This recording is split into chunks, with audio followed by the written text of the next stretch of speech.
Então, o projeto é de capacitação, agora patronizado do Fundo de Reino, Holanda, e de parte do Ministério de OCW, que apoia cena den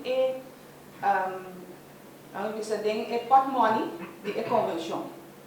Então, assim é cena hora a chega Bonaire.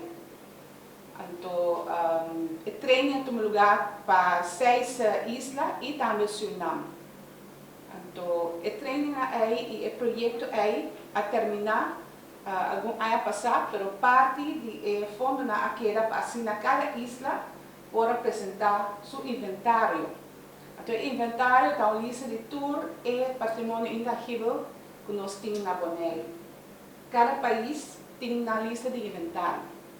Tá, nós desejamos de parte de Bonaire para nossa lista de inventário que agora que está arriba é o website para eu guardo reconhecedor de Elansrat, assim, o está representativo do pueblo. É maneira que nós pinta compilar todo elemento não todo patrimônio intangível lá de Bonaire. Esse aí é importante para toda a comunidade de Bonaire a contribuir na série. Nós sintamos assim cantor para a lista. Mas nosso papel como a shopping mês assim também encuesta não sinta quando não tem focus group. Então assim aí chega na lista aqui começa a arribar a lista para representar a identidade de Bonaire. Na Holanda, com várias comunidades está contribuindo na lista de inventário de Holanda, com uma tradição. Por exemplo, uma das tradições de Holanda, que é o tratamento de klompen, está arriba a lista de inventário internacional. Senão também nós podemos, por exemplo, nós cimadão, de maneira que nós registramos, então se adelante, esse aí também não pode ir a lista internacional. Para agora virar para salvaguardar, sobre um patrimônio mundialmente de importância.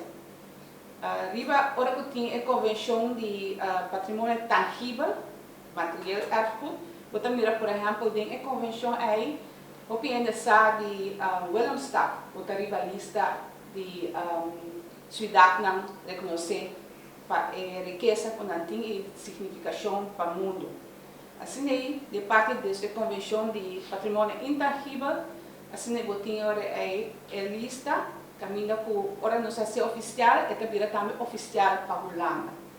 Importante para compreender também que a convenção de patrimônio intangível é a convenção mais importante para nós, caminha com Bonaire, por sentar na mesa, banda de representante de reino.